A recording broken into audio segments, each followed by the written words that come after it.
Olá, pessoal! Tudo bem com vocês? Aqui é o professor Lucas. Sejam todos muito bem-vindos a mais um curso, a mais um conteúdo aqui da Mileto Academy, a nossa plataforma voltada para o ensino da filosofia contemporânea aqui do Instituto Mileto. Então, novamente, sejam todos muito bem-vindos. Hoje, nesse mini curso, eu vou falar um pouco sobre a semiologia, o curso, né, a semiologia de Roland Barthes. Acredito que todos já tenham ouvido falar no Roland Barthes, é um dos maiores filósofos franceses contemporâneos. O Barthes, ele nasceu lá em 1915, em Paris, né? E ele foi muito produtivo na sua vida. Ele foi um escritor, sociólogo, crítico literário, semiólogo e um filósofo francês. Ele produziu muito sobre temas contemporâneos, por exemplo, na sua obra A Câmara Clara, né? Onde ele talvez tenha sido o primeiro filósofo a ter um olhar filosófico sobre a arte da fotografia, por exemplo, né? Claro que a gente sabe que a filosofia da arte, ela é muito longínqua, mas o Barthes talvez ele foi o primeiro a analisar com uma ótica filosófica a fotografia, né? Que até então era uma arte que vinha crescendo, né? E com certeza é uma manifestação artística, né? E o Barthes ele foi formado em letras clássicas, gramática, pela Universidade de Paris, e ele fez parte do que a gente chama da escola estruturalista. E ele foi influenciado aí pelo linguista o Ferdinand de Saussure, né? Que a gente pode posteriormente falar um pouquinho mais sobre o Saussure. Vamos dizer assim, crítico dos conceitos teóricos complexos, né, que circularam dentro desses centros educativos franceses lá nos anos 50, né?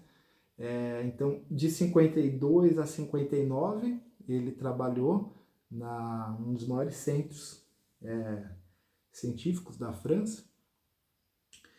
E hoje, quando a gente fala, né, principalmente nessa questão da semiologia, depois eu vou explicar a diferença entre a semiologia e a semiótica, né, que eles acabam ainda confundindo. Claro que é um tema um pouquinho complexo, né, então nessa aula a gente vai dar um panorama geral, né.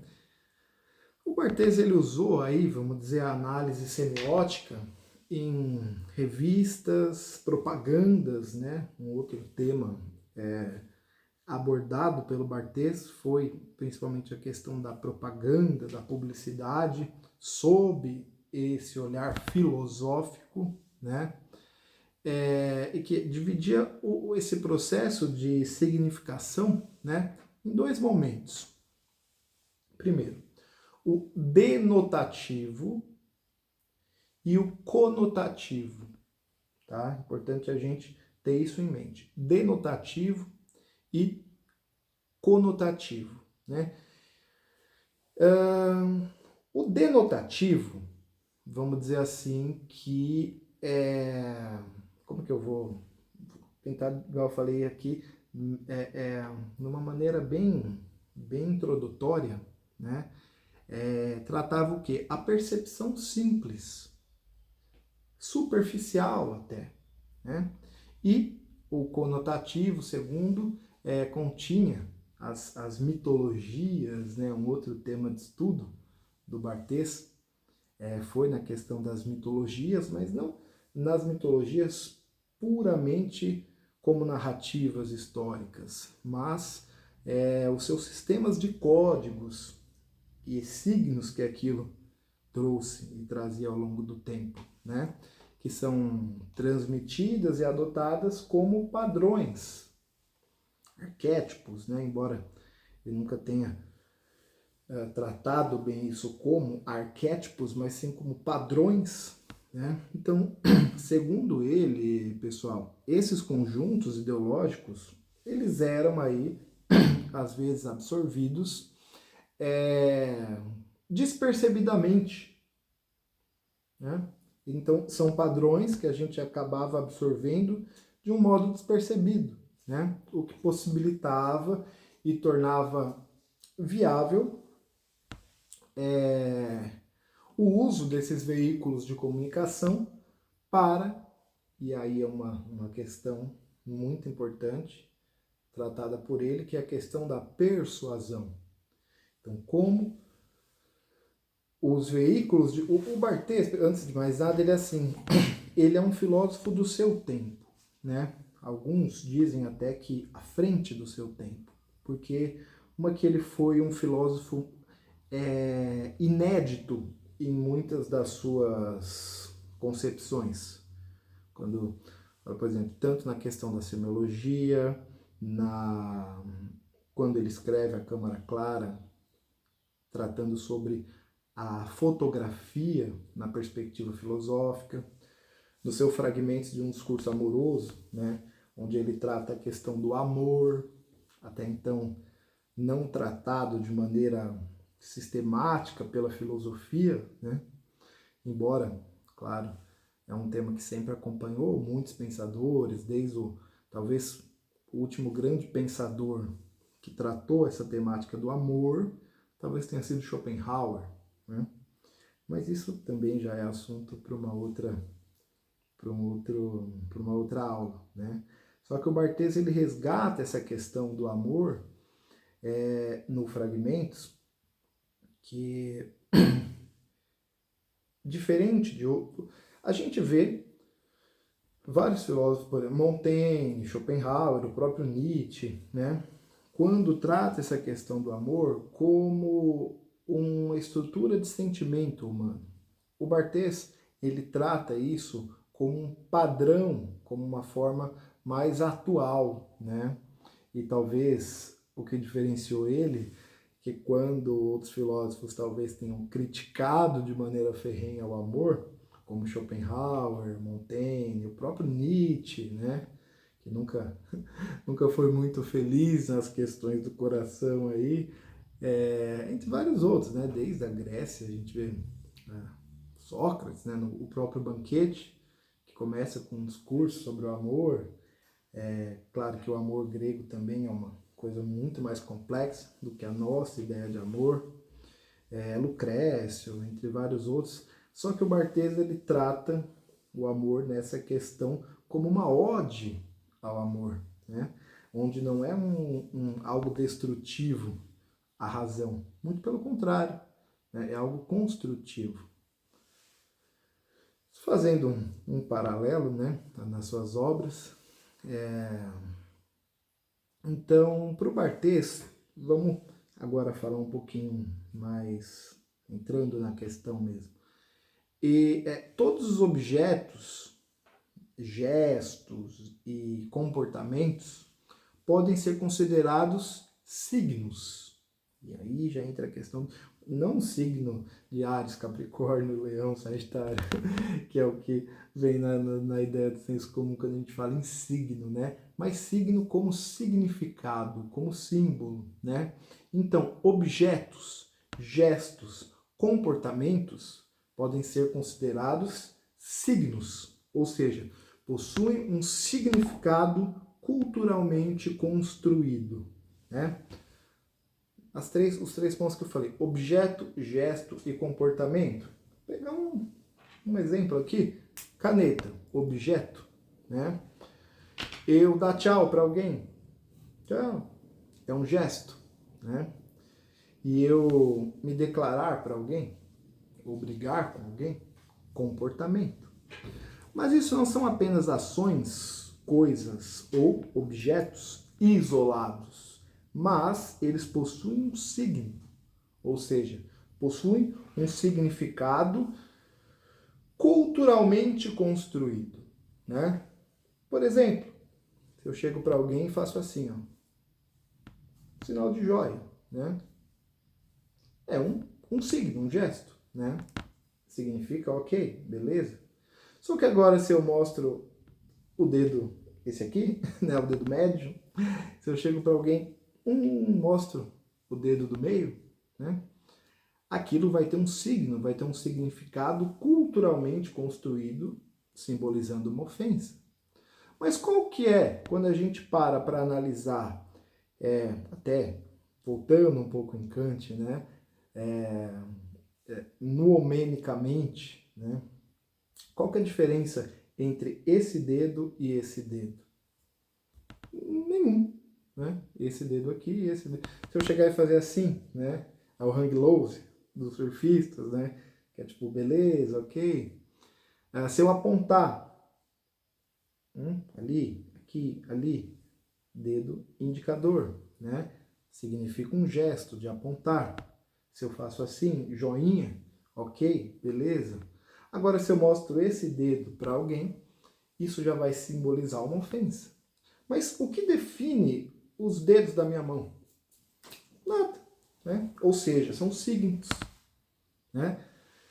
Possuem esse significado culturalmente construído. Até porque a gente vê, por exemplo, em outras culturas,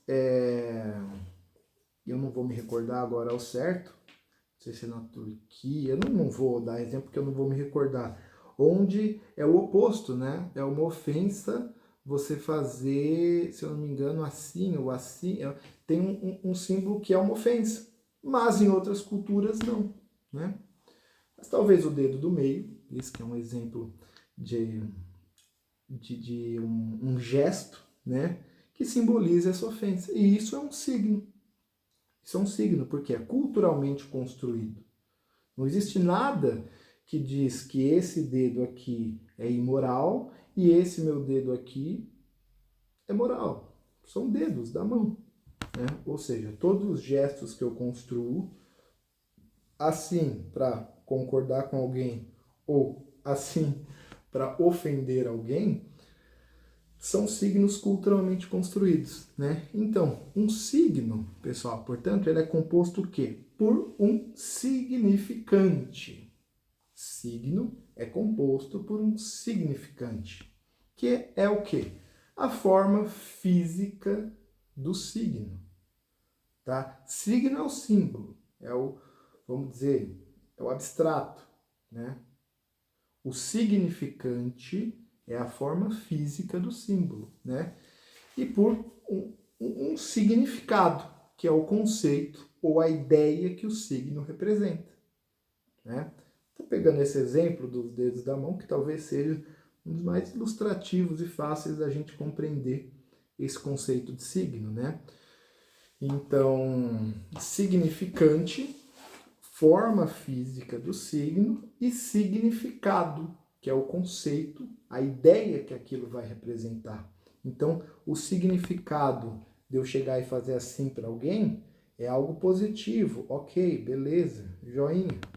Agora, se eu só mudar o dedo e fizer assim para alguém, o significado já vai ser oposto, já vai ser uma ofensa, já vai ser algo imoral, né? Então, o Barthes, ele argumentava o quê? Que os signos eles são utilizados para construir significados que podem ser usados aí para legitimar ou questionar. Ele usava muito esse termo do status quo, né? Que é a simbolização, né? Por exemplo, vamos pegar um outro exemplo muito claro, né? O símbolo da bandeira, a bandeira nacional, né? Pode ser usado para representar, e geralmente em todas as nações, né? A bandeira nacional, ela é usada para representar a pátria, né? Só que a bandeira, ela não é a pátria. Talvez os norte-americanos, né, nos Estados Unidos, eles são muito mais, talvez mais do que qualquer outra nação do mundo, onde eles possuem eles dão esse significado muito forte à bandeira nacional. Tanto que Nos Estados Unidos é comum ver a bandeira nacional hasteada na frente das casas, né? Todo mundo tem uma bandeira na frente de casa, nas escolas, bandeira dos Estados Unidos, dentro de casa, fora de casa, nas escolas, nas universidades, até nos hospitais, né? Existem lá a bandeira dos Estados Unidos. É um outro exemplo muito ilustrativo de signo, significante e significado, né? Onde a bandeira é o símbolo da pátria, mas a bandeira não é necessariamente a pátria. Ela é um pedaço de pano, colorido, costurado, né? Só que ela significa e simboliza a pátria. Até porque a questão de pátria talvez seja um conceito abstrato. Existe, de maneira concreta, claro, o Estado constituído com suas fronteiras, as suas características limítrofes, estados, cidades, né, a fronteira, estrutura, economia, governo, um Estado democrático, de direito. Ele é o Estado como um todo, físico, né? O que é o Brasil? O Brasil geograficamente é aquela nação, né, que pega boa parte da costa atlântica da América do Sul, passa pelo, né, compõe 48% do território da América do Sul, né? Então tem as suas fronteiras bem definidas, as suas... Isso é o Brasil, né? Isso é o Brasil. Só que o conceito de pátria já é um conceito abstrato. A pátria, como todos conhecem, a famosa pátria-mãe, né? Então, o Estado brasileiro como objeto em si, novamente voltando para a parafrasear Kant, né? Como objeto noumênico, é a sua fronteira bem definida, a sua Constituição, as leis, as normas, as instituições, aquilo é o Brasil, né? Só que agora o que é a pátria? Pátria já é, de novo, voltando a Kant, o fenomênico, né?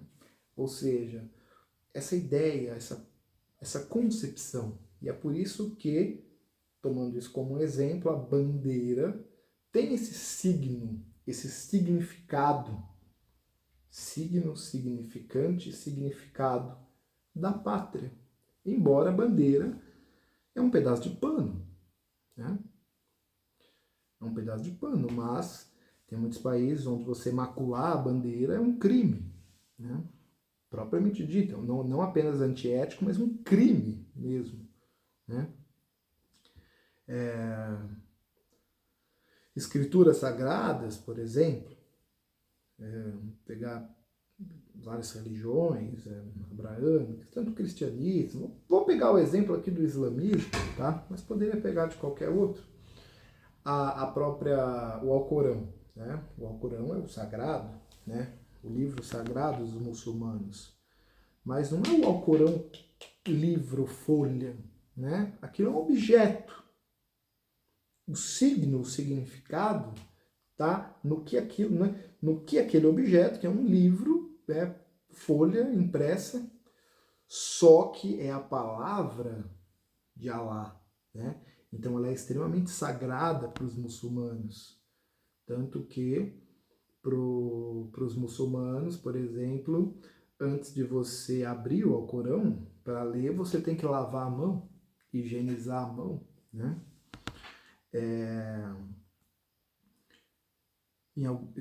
Em alguns locais, né, principalmente isso já com o que mais extremista, se você macular o Alcorão, por exemplo, você é condenado à morte. Os cristãos, por exemplo, eles têm a mania de escrever, quando estão estudando na Bíblia, né, grifar, passar marca-texto, escrever na Bíblia, né? Novamente, voltando à questão cultural, né? Embora sendo um livro sagrado, muitos cristãos, quando estudam a Bíblia, eles escrevem na Bíblia, eles passam marca-texto, eles post-it, né? Como um livro de estudo mesmo. O Alcorão é diferente, né? Como eu falei, em muitas culturas, se você macular o Alcorão, arrancar uma página, por exemplo, ou rabiscar, você pode ser condenado à morte. Aquilo é uma ofensa, né? Então, só dando essa introdução na questão do signo e do significado no que simboliza, né? Vamos lá, para finalizar, último exemplo. Se eu parar alguém na rua e perguntar o que é signo, provavelmente, como eu falei no início, brincando, a pessoa vai responder, qual que é o seu signo? Eu sou Sagitário, eu sou Capricórnio, eu sou Leão, eu sou Aquário, né? Por que a gente tem essa ideia de signo? Porque o zodíaco, ele transmite um significado. Então, poxa, eu sou de Sagitário, qual que é o significado de Sagitário? Porque fala que o Sagitário é isso, é aquilo. Eu não sou muito adepto da astrologia, eu não entendo, embora eu sendo Sagitário, eu não entendo muito bem qual que é a característica do Sagitário, né? Dizem que ele é aventureiro, né? Então, por exemplo, Virgem diz que é mais metódico e tudo mais, né? Então, o que? São signos, né? Simbolizações que transmitem esse significado. Queria falar um pouquinho agora sobre esse conceito do mito, de mito, né?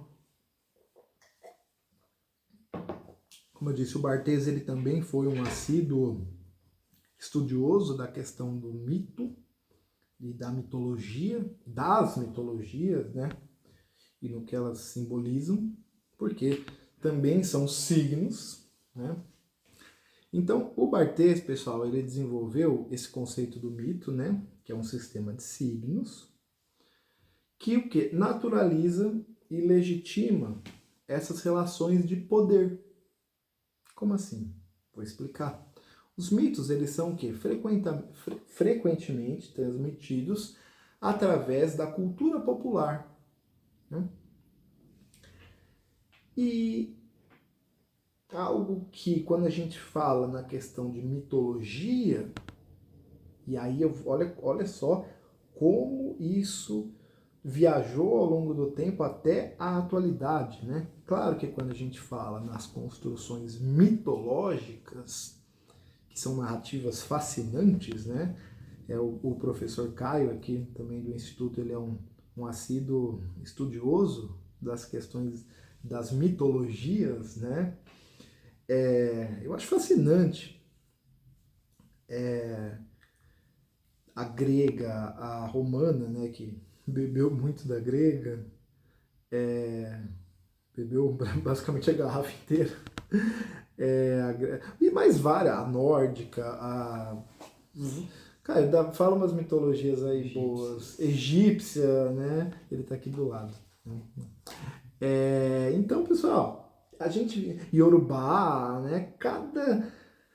Cada cultura possui essa questão da mitologia que são narrativas incríveis, né? São narrativas incríveis. A celta é fascinante, né? Ou seja, elas transmitiam esse significado. Mitologia atrelado mito. Só que como o mito, aí eu vou entrar no conceito do mito do Barthes. Como o mito ele acabou viajando tanto ao longo do tempo até chegar no mundo atual, onde nós ainda somos embebidos aí de mitos, não mitologias, né? Claro que ninguém acredita, ou acho que não, e se alguém acreditar, ok também, que exista ou existiu uma medusa, um minotauro, né? Ou seja, são narrativas.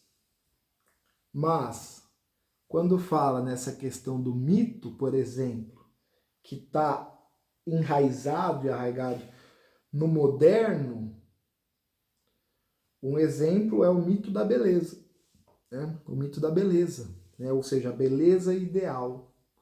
O mito está muito ligado, no conceito do Barthes, nas idealizações, né? Ou seja, a beleza ideal, ela é um mito, ou seja, construído, uma construção, né? E ela pode ser usada para vender produtos de beleza, por exemplo, né? Ou para justificar, entre aspas, né? Vamos dizer, discriminação contra pessoas que não se encaixam em determinados padrões de beleza dominantes, né? Então, quando o Barthes fala do mito atual, ele fala como a gente chegou nessa questão, ainda que carrega fortemente o mito, né? O mito da beleza, o mito do macho alfa, por exemplo, né? Que tem que ser o macho dominante, né? O virtuoso, né? E vários outros são mitos, né? Ou seja, arquétipos, imagens, construções, né? Outro ponto, pessoal, que o Barthes ele se interessou muito também foi pela literatura. Foi um crítico literário. Então ele acreditava que a literatura ela é essa forma de resistir aos mitos e às ideologias dominantes. Então, a literatura, para o Barthes, seria esse espaço de liberdade, onde o que os leitores eles podem criar seus próprios significados. Então, principalmente na época do Barthes, onde a literatura, principalmente naquele cenário francês, naquele contexto, onde era muito mais forte do que hoje, talvez, né? Ainda que a literatura resista, mas naquele cenário, principalmente quando o Barthes tratava da questão da literatura, era como o autor poderia criar os seus próprios significados, ainda que fossem narrativas de ficção, a ficção científica, os romances. Depois, hoje talvez, o cinema talvez ganhou muito desse espaço que a literatura tinha, né? Em criar histórias, romances desenvolvidos, né? Romances que eu digo no sentido amplo, né? Da criação de uma história, começo, meio e fim, desfecho, que até então foi o papel da literatura durante muitos anos, muitos séculos, né? E como as histórias, principalmente literárias, acabam transmitindo esses significados e o autor ele teria essa liberdade, teria essa criatividade de colocar no papel aquilo que ele quer transmitir. Né? Então, por exemplo, se eu escrever um livro de ficção científica, ETs, aliens, obviamente aquilo é uma fantasia, né? Mas não impede que eu transmita um mito, um significado. Bem, como eu disse no início, uma diferenciação, né, que eu queria fazer e que acaba sendo ponto de muita dúvida é a semiologia e a semiótica, né? Semiótica, semiologia, talvez até confunde-se muito, né? Qual que é a diferença, afinal, entre semiótica e semiologia? A semiótica, né? Como eu falei, a semiótica e semiologia, eles são dois termos que são frequentemente usados até de forma intercambiáveis, vamos dizer assim, né? Mas há uma diferença sutil entre eles. Bem, entendemos por semiótica, tá? Semiótica, aí ele é um termo mais amplo, que se refere ao estudo de todos os sistemas de signos, tá? Semiótica, estudo de todos os sistemas de signos, como eu expliquei na frente, no começo, né? Incluindo o quê? Linguagem, que é um signo, né? Linguagem, imagens, símbolos, gestos, comportamentos, tudo isso são signos. A própria linguagem é um signo, né? Os idiomas, o nosso, o português, por exemplo, se eu chegar para alguém e falar bonito, aquilo vai ter um signo. Se alguém me mostra alguma coisa, eu falo bonito. Qual que é o signo daquilo que eu estou transmitindo? Beleza, contemplação, né? Agora se eu falo, não, feio, qual que é o signo daquilo? Falta de beleza, falta de carência estética, né? Mas que, vamos ver, são apenas construções fonéticas diferentes. Bonito, feio. São palavras, letras colocadas aí dessa maneira.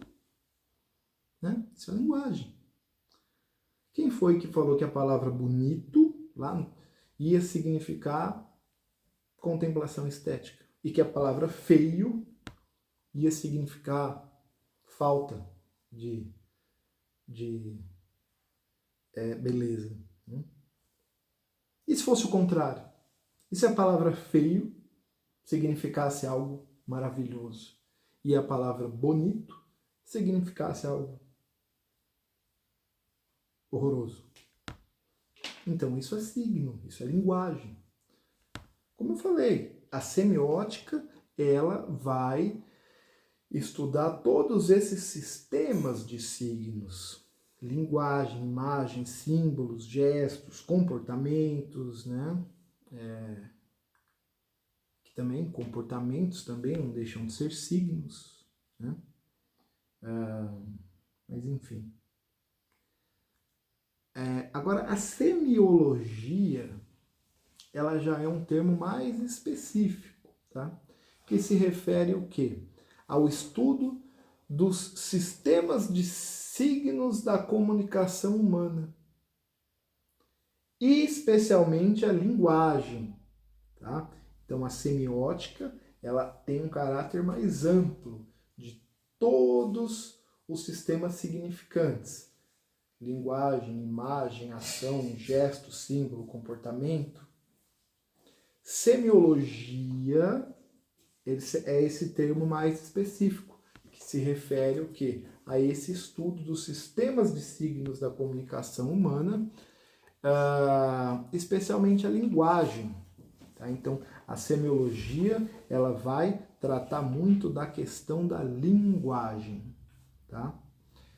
Então, a distinção entre semiótica e semiologia, grosso modo, né, a gente pode explicar dessa seguinte forma, para fixar mesmo, né, para a gente nunca mais errar.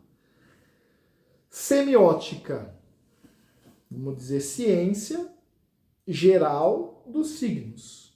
Geralzão. Semiótica, ciência geral dos signos, que inclui o estudo dos signos da natureza não humana, por exemplo, né? O canto dos pássaros, a linguagem dos animais, são signos e estão no campo da semiótica. Então, o canto dos pássaros, por exemplo, é um signo, um significado não humano, é óbvio, mas que transmite um símbolo, um signo e um significado. Inclusive, vários animais, por exemplo, que se comunicam de formas muito peculiares, né? Golfinhos, baleias. Na natureza a gente vê inúmeros exemplos, né?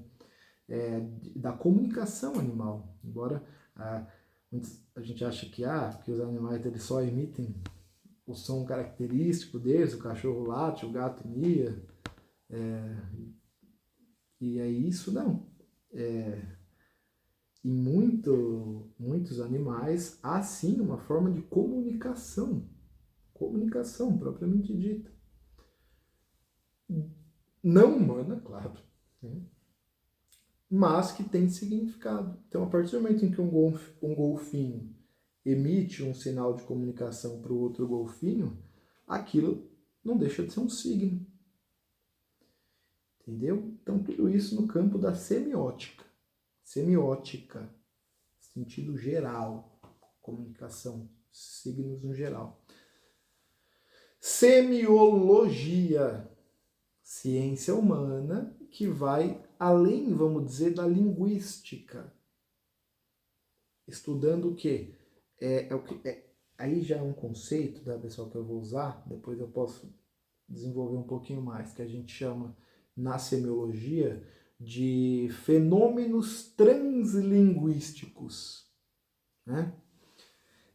Fenômenos translinguísticos seriam esses códigos culturais, né? Ou seja, aquilo que está para além da linguagem. Por que eu estou falando aqui, por exemplo, em português, né? Que é o meu idioma? Creio que você que está me ouvindo, também é um nativo da língua portuguesa, eu estou falando e você está compreendendo muito bem o que eu estou dizendo, correto? Eu falando e você ouvindo, absorvendo. Mas por quê?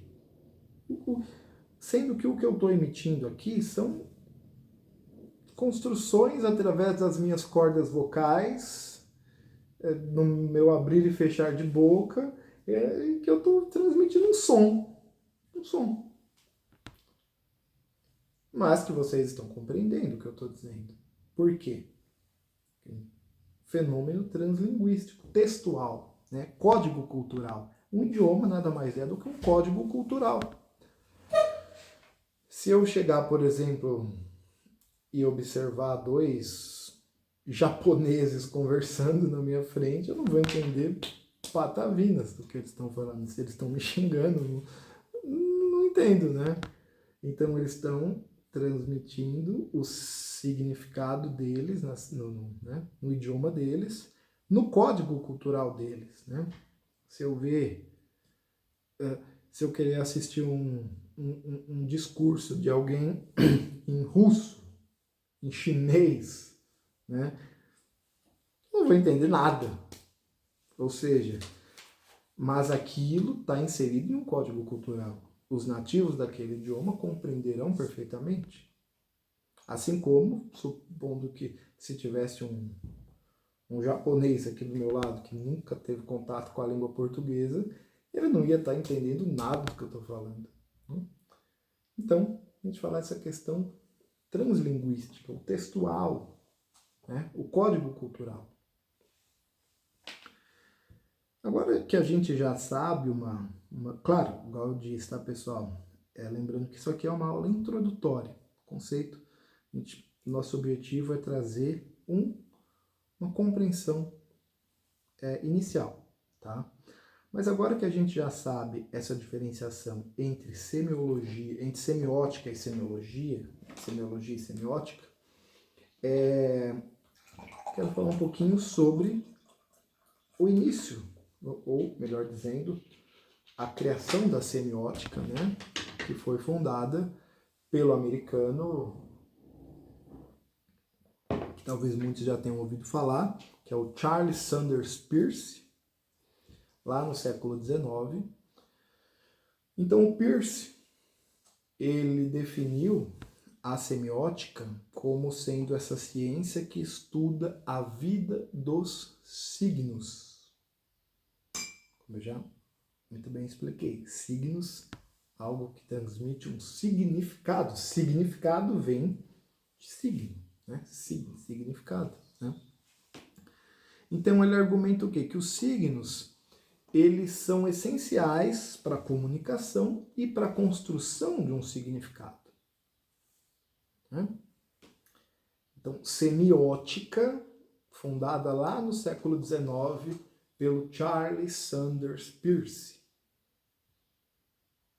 A semiologia foi fundada pelo suíço o Ferdinand de Saussure, lá no século XX. Então, o Saussure, ele definiu a semiologia como esse estudo da vida dos signos nas sociedades humanas. Então, ele argumentou o quê? Que a linguagem é esse sistema de signo e que a semiologia ela pode ser usada para estudar outros sistemas de signo. Por exemplo, a moda, a publicidade, o cinema. Publicidade talvez é uma das questões também onde mais se aplica, né?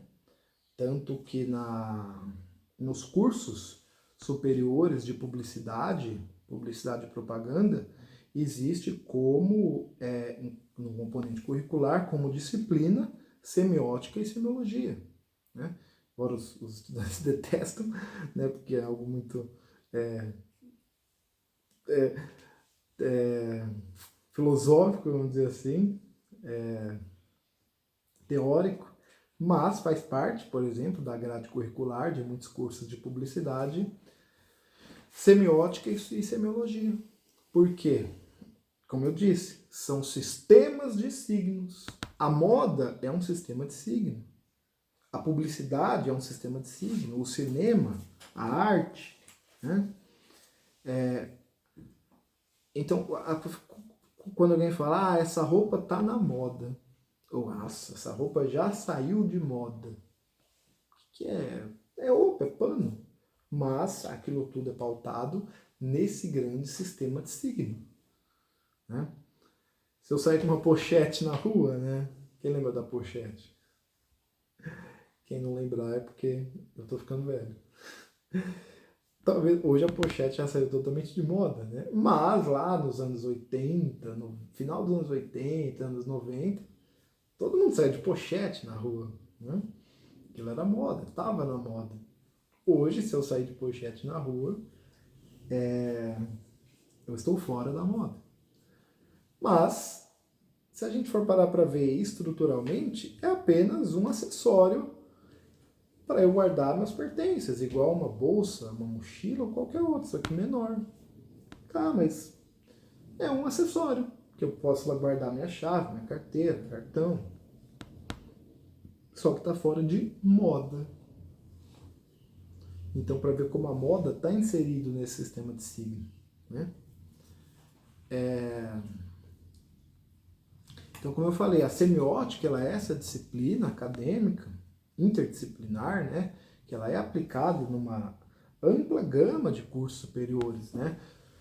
Como eu disse, a publicidade, o jornalismo, né? Vários cursos de comunicação, literatura, arte, e vários outros, né? Então é importante aí para a gente entender o sistema de significado, né? Porque a partir do momento em que eu produzo algo, eu quero transmitir um significado. Uma peça publicitária, por exemplo, ela tem que ter um significado, né? Que justifique a sua produção, o seu investimento, claro. Seja para vender mais, claro, né? Mas qual a identidade vai ser usada naquela peça? Qual vai ser o... Mas a publicidade nem sempre é comercial. Publicidade dos governos, por exemplo, né? Quando um governo faz uma publicidade sobre o seu próprio governo, exaltando os seus feitos durante o mandato, ou publicidades informativas, né? Por exemplo, sobre a dengue, conscientização, campanhas de conscientização, né? Não deixar potinho na chuva para não acumular dengue. Ou seja, isso é uma publicidade que vai ter um significado.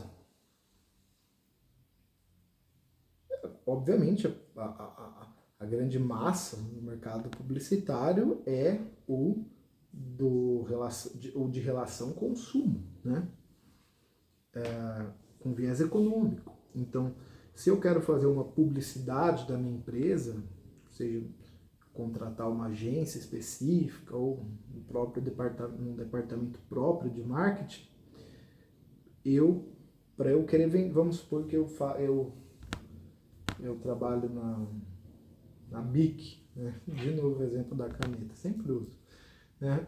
E a BIC lançou uma caneta nova, uma caneta moderna, uma caneta, nem sei como mais aperfeiçoar uma caneta, mas sempre aperfeiçoam.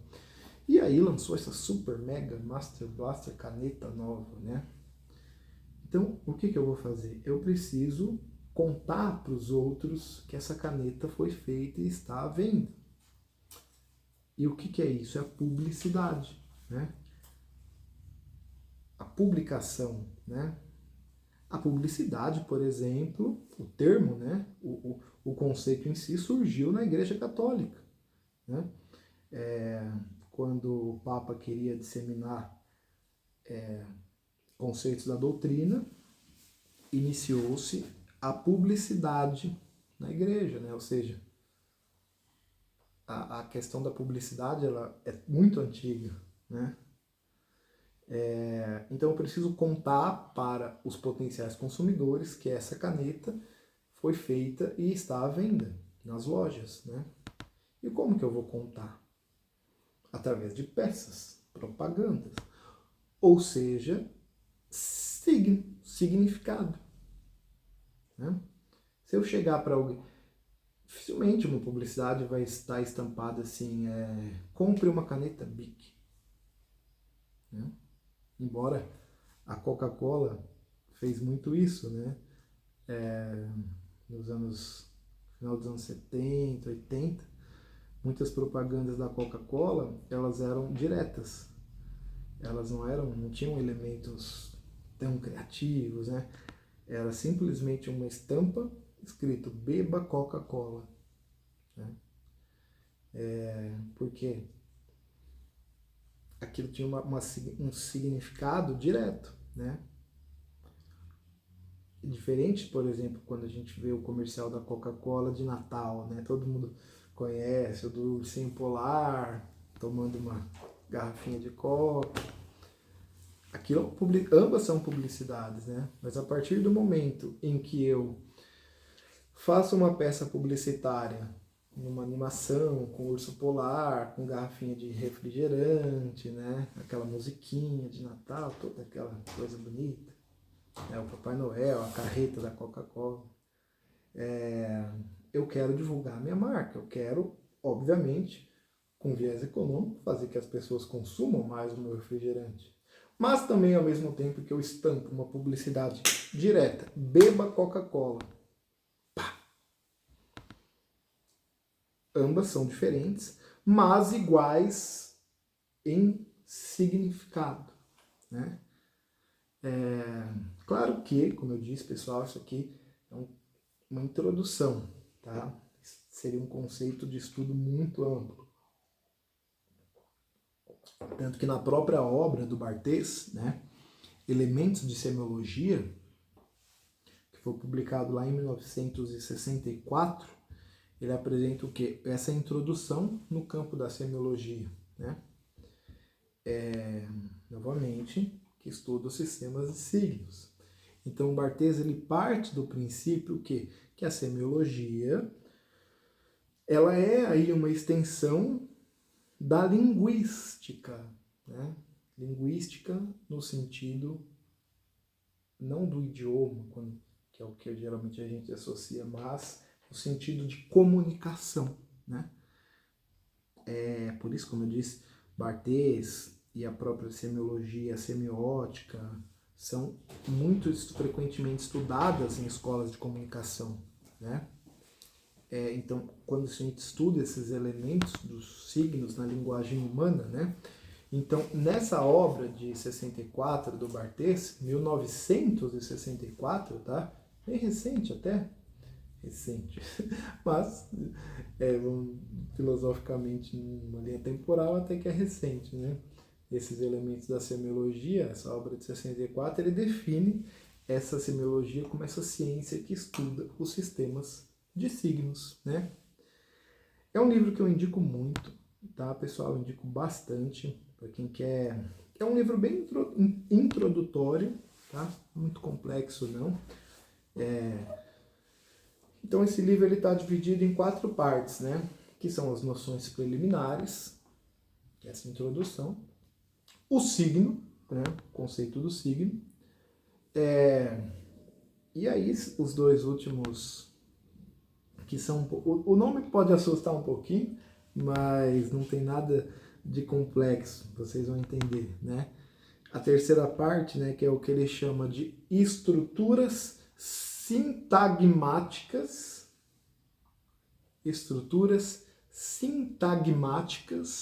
e a quarta e última parte do livro, que são as estruturas paradigmáticas, né? Então, nessa primeira parte, né, o Barthes ele apresenta as noções básicas da semiologia, como signo, significante, significado, denotação, conotação, né? Perceberam que coisas que a gente usa até no nosso cotidiano fazem parte da semiologia, né? Signo, significado, significante. Nossa, quanto termo, né? Mas é bem signo, significado, significante. Signo, símbolo. Significado, transmissão. Significante, aquilo que é absorvido, né? Denotação, conotação, né? Na segunda parte, onde o Barthes ele discute o quê? O signo em si, né? Tanto que a parte é o signo, né? Então, os componentes, as relações do signo. Na terceira parte, né, que chama das estruturas sintagmáticas, né, que são o quê? Relações entre signos que ocorrem ao longo de um texto. Isso são as estruturas sintagmáticas. Relações entre signos que ocorrem ao longo de um texto, né? Seja um texto literário, técnico. Então, quem nunca começou a ler um livro e aí ficou imerso na história, né?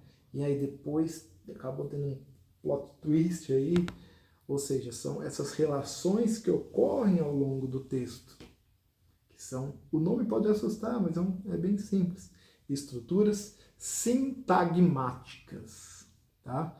Relações entre signos que ocorrem ao longo de um texto. E na quarta e última parte, nas relações paradigmáticas, como o nome mesmo já diz, né? São essas relações, falando o conceito de paradigma, né? Estruturas paradigmáticas, que são essas relações entre signos que ocorrem em um sistema. Como assim sistema? Estruturas sintagmáticas, relações entre signos que ocorrem ao longo de um texto literário. Estruturas paradigmáticas, relações entre signos que ocorrem em um sistema, né? Qual sistema?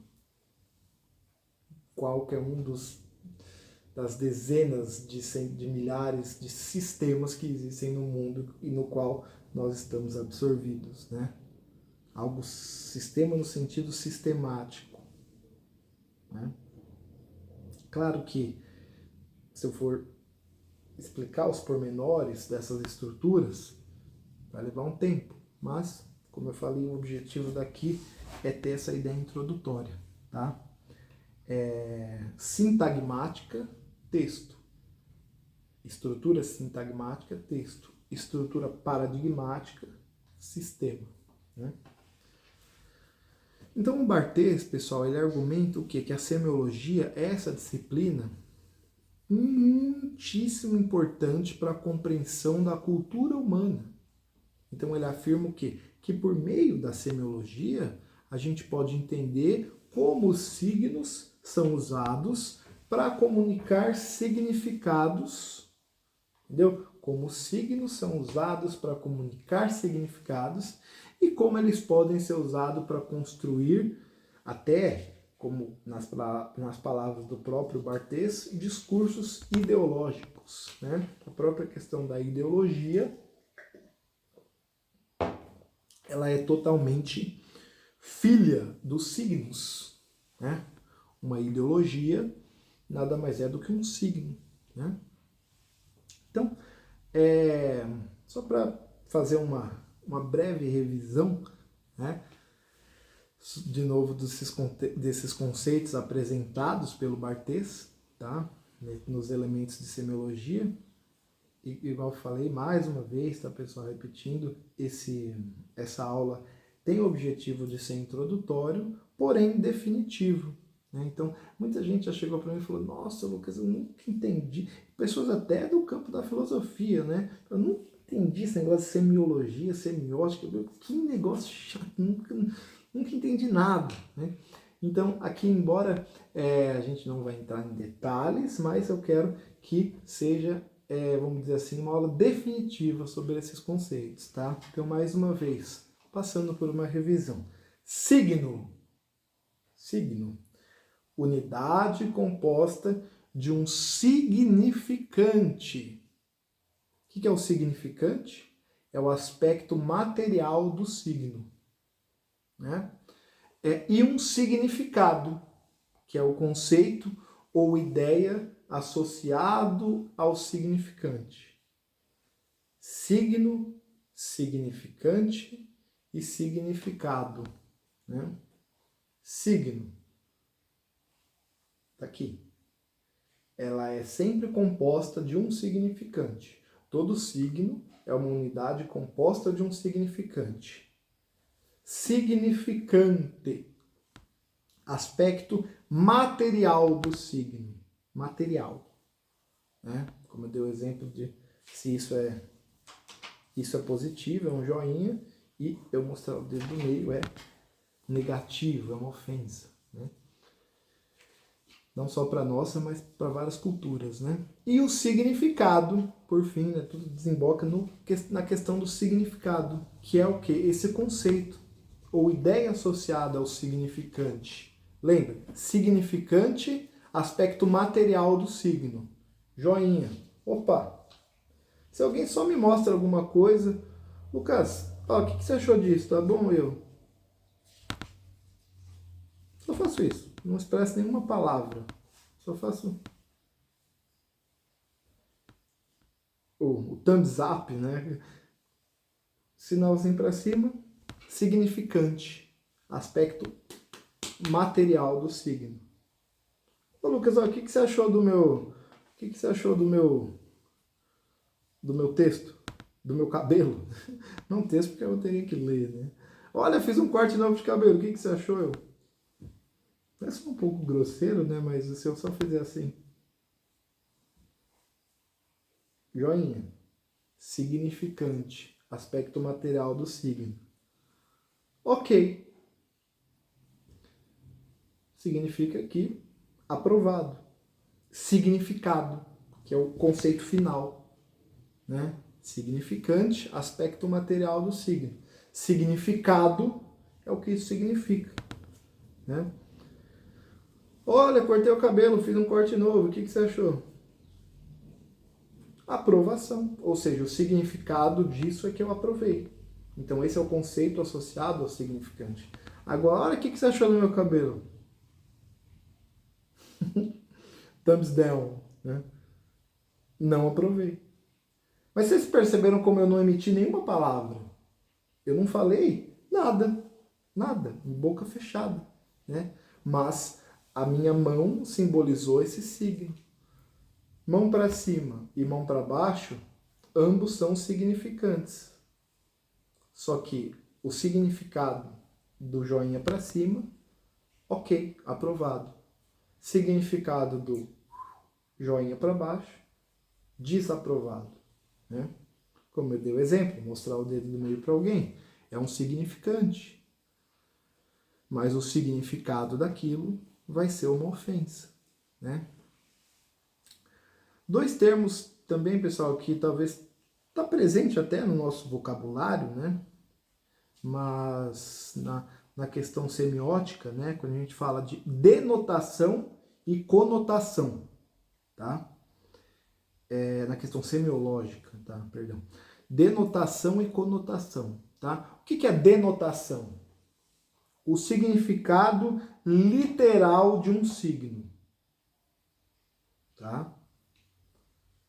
Conotação, significado social ou cultural associado àquele signo. Denotação, significado literal daquele signo. Uma cruz, por exemplo, né? O que é uma cruz? Ela é um significado.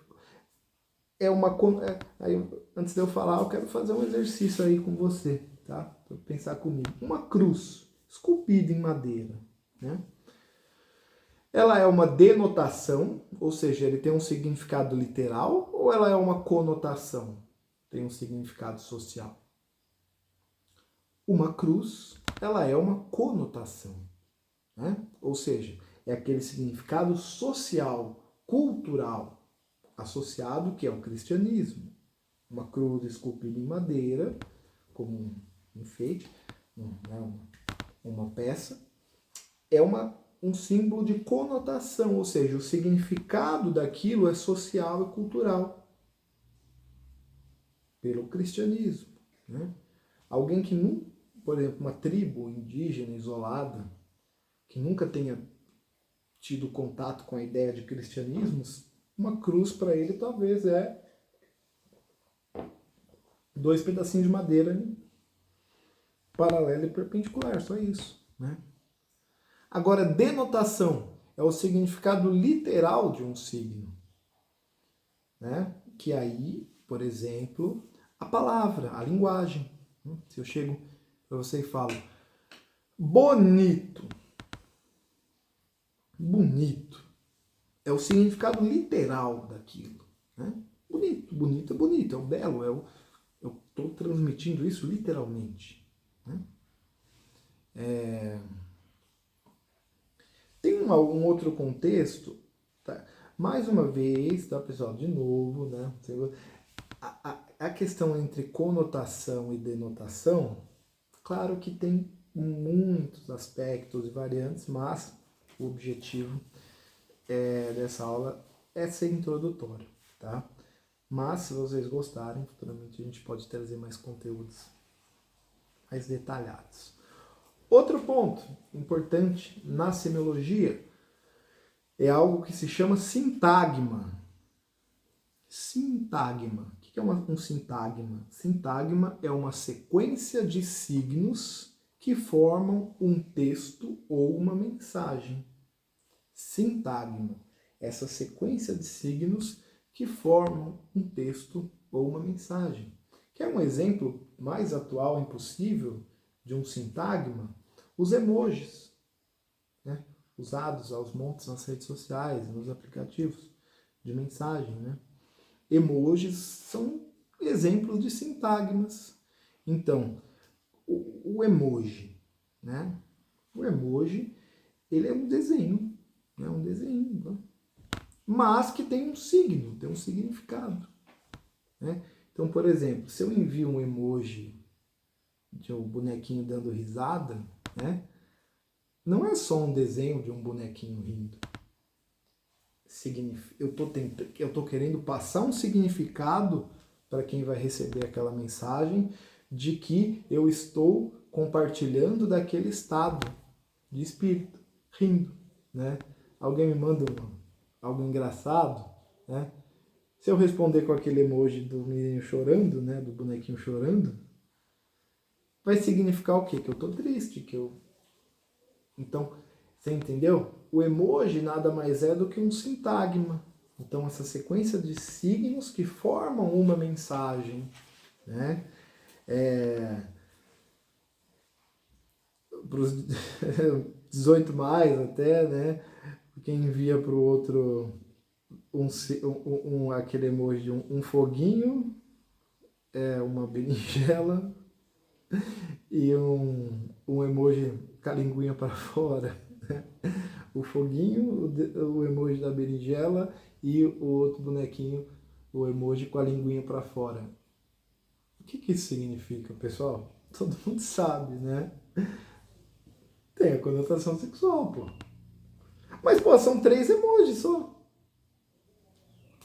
Né? São 3 emojis. No significante, são só 3 desenhos. Um desenho de um foguinho, um desenho de uma berinjela e o desenho de um emoji com a linguinha para fora, né? Mas todo mundo sabe que o significado disso não é que eu vou cozinhar uma berinjela no fogo, fazer uma receita e a linguinha para fora, que aquilo vai estar saboroso. Todo mundo sabe que tem essa conotação sensual por trás, né?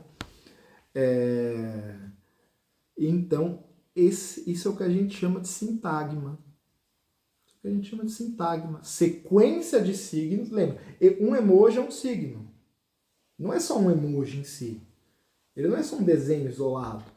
Tem gente que se comunica só por emojis, né? Eu acho que exemplo mais atual é impossível, né? Então, um emoji em si é um signo. Uma sequência de emojis para eu desenhar uma mensagem é um sintagma, né? Então, se eu chegar para alguém e só mandar um emoji, por exemplo, de uma pizza, um emoji de uma cerveja, um emoji de um bonequinho dançando e um emoji da noite, né? Daqueles predinhos de noite. Não vão só ser desenhos isolados. Eu construí um sintagma, ou seja, eu quis desenhar algo. Vamos sair, comer, beber, se divertir, dançar, né? Então isso é um sintagma, tá, pessoal? Né? Então essa obra do Barthes, dos elementos da semiologia, foi um livro muito importante, talvez, se não o mais importante até, para o desenvolvimento da semiologia como disciplina acadêmica, né? Porque até então, né, como criação do Saussure, né? Então, de novo, tá? Agora entrando mais na filosofia. Semiótica, Sanders Peirce. Depois, século XIX. Semiologia, Ferdinand de Saussure. Mas a semiologia do Saussure era extremamente filosófica, né? Extremamente conceitual. Já o Barthes, ele traz a semiologia do Saussure nessa obra, Elementos de Semiologia, de 64, de 1964, né? Onde ele desenvolve, ele tem essa contribuição muito importante da semiologia como disciplina acadêmica, né? Então ele ajudou muito a popularizar a semiologia e tornar seus conceitos mais acessíveis a um público mais amplo. Vamos dizer assim, que se a gente lê, eu não sei quem de vocês já leu algo do Saussure, né? Mas se a gente for ler quando o Saussure, né, o Ferdinand de Saussure, um filósofo do século XX, produz sobre a semiologia, é aquela linguagem muito densa, muito filosófica mesmo, né? Que é difícil até para muitos estudantes de filosofia. Já o Barthes, ele mastiga isso e traz a semiologia para ser estudada nas outras disciplinas, né? Como a comunicação, artes, cultura, entre outros, né? Então o Barthes é inegável a sua contribuição para popularizar a semiologia e para tornar seus conceitos aí mais acessíveis para esse público mais amplo. Tá bom, pessoal? Então, espero que todos tenham gostado. Eu usei muitos, né? Claro que quando a gente fala de semiologia, sempre haverá termos, né? Como tudo na filosofia, eu acho que para quem está assistindo não vai ter tanta dificuldade, né? A gente filósofo já está acostumado a termos, né? Quando a gente fala sintagma, signo, significado, significante, né? Mas eu espero que tenham todos absorvido, tá? Porque tentei trazer de uma maneira mais didática possível. Tá bom, pessoal? Então, aquele forte abraço a todos. Fiquem ligados aqui nos cursos da Mileto Academy, que 94, eu tô há 20 anos atrás, que 2020... 2024 vai trazer muitas novidades. Forte abraço, pessoal, e até a próxima.